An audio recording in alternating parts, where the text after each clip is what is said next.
Welcome to Kickin' with the Rickens, redefining retirement. Gerry Ricken and Heidi Ricken Provost want to help you plan with purpose and retire with joy. Find more information, including how to reach the team, in today's show notes. Now, Kickin' with the Rickens, powered by Ricken Financial.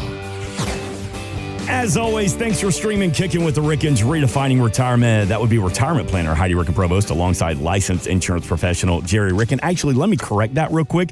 Local arborist Gerry Ricken and hiking enthusiast Heidi Ricken Provost. Absolutely. Yeah, kind of. I like that. Well, let me phrase that. I hike. The word like is kind of in parentheses with a question mark and usually an asterisk on top of it sometimes. The other day, Dad told me I should be a hiking influencer because I've tried out so many different new strategies and things and whatever, but I don't really care to influence anyone about anything. But if you ever have hiking questions, call me and I'll be happy to answer them for you. The start of the hike, ask for Heidi. The start of the hike is, hey, I got some new walking sticks I'm pretty proud of. Make sure you stay hydrated with this type of electrolyte. I know, right? By the end of the video, it's like, this sucks. I hate it. I'm never doing it again. Hiking's no fun. Oh, yeah. No, the one thing I have learned is that the electrolyte I was using forever is apparently the wrong type of sodium. So, all right, then. I have learned a lot of different things along the course of the way. That's why when I was doing 29029, my skin literally had salt on it, and I wasn't replacing that with the proper type of sodium. So who knew?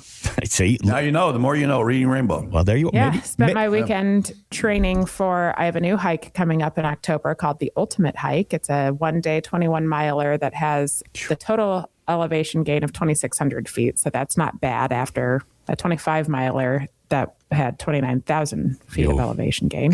Yeah. But this one is to raise funds for pediatric cancer research, and it's held by the organization Cure Search, who has some unbelievable projects that they are funding right now, like a researcher at WashU just across the street from our house who developed an immunotherapy for children. So there's a specific type of childhood cancer that it's finishing its final clinical phase right now, but he has found a way to cure children without chemo or radiation. Ooh. Which is unbelievable. That's incredible. So I'm excited to do that one. And it was not fun to do an 8-mile hike when it was Africa hot outside last weekend. And I have learned that the hydration vest that I've been using for, the hike that I did previously, you didn't have to go very far before there was an aid station, and you didn't have to carry very much on you. The hike that I'm doing, you have to carry a lot on you the whole time. So I started training that way, and it threw off my balance. And I felt like a very old lady Sunday night after the Saturday all day long hike. I tweaked my back and I could barely walk on Monday. So I've learned how to take care of doing some preventative care so I don't have that issue moving forward. I love that you said that. We're going to get into that here in just a couple of minutes about the power of preventative care. But we also teased before we got rolling here, local arborist, Gerry Ricken. So what are you climbing trees? You got a little side hustle going on? What are you into now? Well, I would tell you, Mark, one of the things that a lot of people do on the weekends is have fun. They love to have fun. And one of my ideas of having fun is getting a chainsaw out and taking a dead tree down. Heck yeah. Because I do love that, because I love the exercise. Yep. But it was miserably hot and humid on Saturday. And it was Sheila's idea to help me. So she became Paula Bunyan and I was the babe, the ox. And she cut all the branches up after I cut the tree down and started cutting it up. But the neighbors were like, oh my God, what are you people doing out here? And I said, well, hey, you can't afford us, but we are insured. But I can't afford this. We're going to start seeing flyers on. We can't afford it. That's right. Chopping with the Rickens, redefining tree lines. Redefining arborism. Aren't arborists trying to save a tree? Save a tree. Take it down. Oh, all right. Well, but it's like they could do preventative care to save it before it dies. See, exactly. I know. You're doing, and this thing was so dead, it had no sap in it. And for a pine tree to have no sap in it, that was amazing. Oh Lord. Yeah. See, and you're doing good things there because a bird would try to nest in that tree, and the branch could potentially fall, and the bird. someone, so. You know what? You're doing God's work, Gerry Ricken. Thank you. I know. But there's something there's some blight with pine trees around our neighborhood, and it's several of them have died. So I don't know what the heck is going on. We do need an arborist to come in and teach us what to do. Some preventative maintenance on our trees. Well, that would be Gerry Ricken. You can reach out at 314. No, okay. So listen, let's get to what you brought up a couple of minutes ago there, Heidi. Preventative care. And that's not just for the adults encroaching into retirement. That's something that starts early. That's something you can get ahead of right now. Well, think about it now. It's like the latest and greatest trend for like 8-year-olds to have a skincare routine so that they prevent wrinkles in the future. Like preventative care has become the new like buzzword in the health sector for everything. Like take this supplement and it'll prevent this from the future, and Prevagen and blah, blah, blah. All these things that we hear about every single day for preventative care. And that has become our focus. Like these wellness plans that work that we've had for decades that will pay you if you do your well exam, if you try to do preventative care before the point in time that you need help. And I will tell you, that has changed so much and so dramatically since I started working. I remember when I was 30 years old, we had, at that point, that was quite a few years ago. At that point, my employer said, you should probably get a physical. So I said, okay, great. And we had had a couple kids, and I had gained a couple pounds, and Sheila lost all of her weight, but I kept mine on because it was sympathy weight during pregnancies. But I went to the doctor and I said, I need a physical, and it was going to cost me out of pocket because it was not covered by my insurance. An annual physical was not covered by your insurance back then. So you had to pay out of pocket for this unless you had a diagnosis. And lo and behold, they diagnosed me at 180 pounds with obesity at age 30. And I said, what? And they said, well, this way it'll get paid for by your insurance company. I'm like, it didn't feel good, but hey, the paycheck felt good because it didn't get reduced. But that was what it was. You had to pay for your own annual physicals. Now they basically force you to have an annual physical. Yeah. They pay for it because it's all preventative care. The insurance companies and the medical world realize that, yes, we do need to have prevention in our health lives, but we also need to have prevention in our wealth lives. And that's just it. So many of us are so hyper-focused on the health sector that no one even sits back and thinks, what should I be doing when it comes to my financial world to preventatively care for the future? Because there are so many things we can be doing to set yourselves up. Because let's be real, the biggest question we are asked on a daily basis, whether it's from our current clients or people who are, seeing if we might be the right fit, the biggest question we are asked is, have I saved enough and am I going to be okay? People are so concerned that they're going to be running out of funds in the future. Well, there's a lot of preventative care you can be doing to ensure that you have the right answer to that question. And it starts with, if you're still working right now, saving in the proper means. So often we meet with people who are only putting money in those pre-tax traditional 401k accounts because they're still hyper-focused on getting the tax savings today.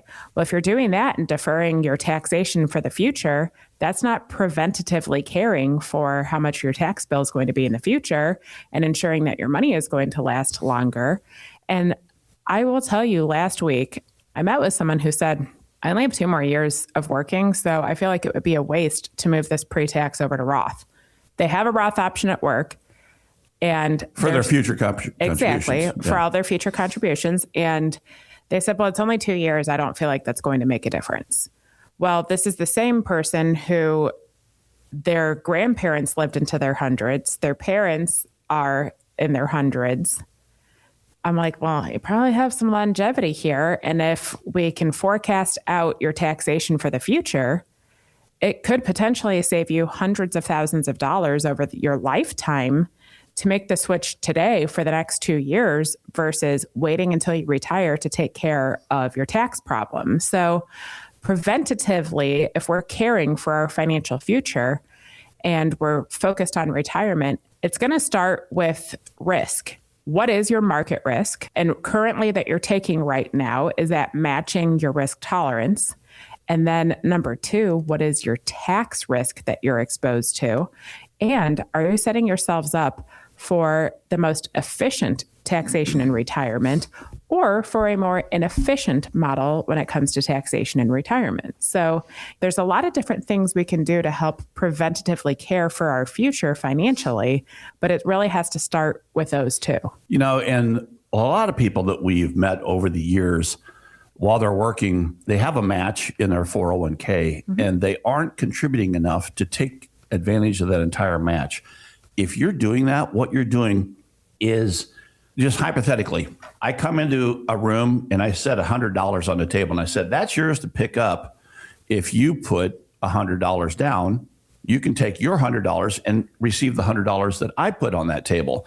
People don't do that. They leave money on the table all the time by not taking advantage of the full match in their employer's program. And that's a shame because it's 100% rate of return. If it's $1 for dollar, that's 100% rate of return, folks. Where are you going to get 100% rate of return on your money? You can't. Yeah. And here's the other thing. We'll help you decipher your plan guidelines because every single employer-sponsored plan is different. But a lot of people think they have to put money in their pre-tax account in order to get the match because the match is going to go in that pre-tax account and that traditional part of your 401k.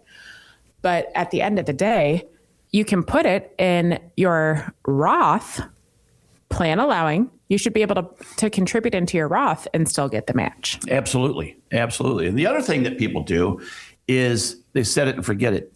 When they get annual pay increases, they don't increase the percentage that they're putting in their 401k. I would challenge each one of you, as you get an increase, put a portion of it, if not all of your percentage of your increase in your 401k. Increase it by 1% each year until you max it out. And maxing it out means you can put, $24,500, I think, if you're under, this year. Well, that amount changes every single year based on the tax code. But, maybe 32.5 if you're in your 50s, 60s, you're in your 60s. So we want you to focus on the future and be able to live right now too and make your activities that you're doing. But if you can save before it hits your bank account, that's more discipline than you have to be very, very disciplined if you need to save after it hits your bank account, because a lot of people just don't focus on that. They don't have a budget. Most people in America don't have a budget. They just spend what they need to spend or what they want to spend while they're working. Yeah. Well, when you have a paycheck coming in, that's pretty easy. That's pretty easy. Oh, yeah. But when someone else is paying when that you're paycheck, still working and your employer sponsor, employer pays you. Or if you own your own business, you're generating that, or your employer's generating that. But when you retire, all things change.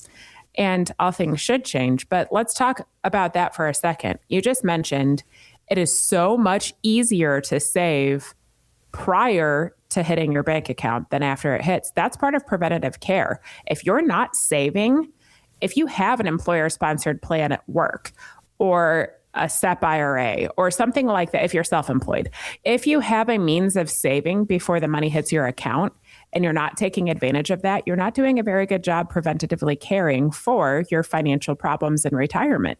Here's the thing. If you have a pension and Social Security and you think you're going to be just fine in retirement, that might be great. But what about those one-offs? What about those what-ifs?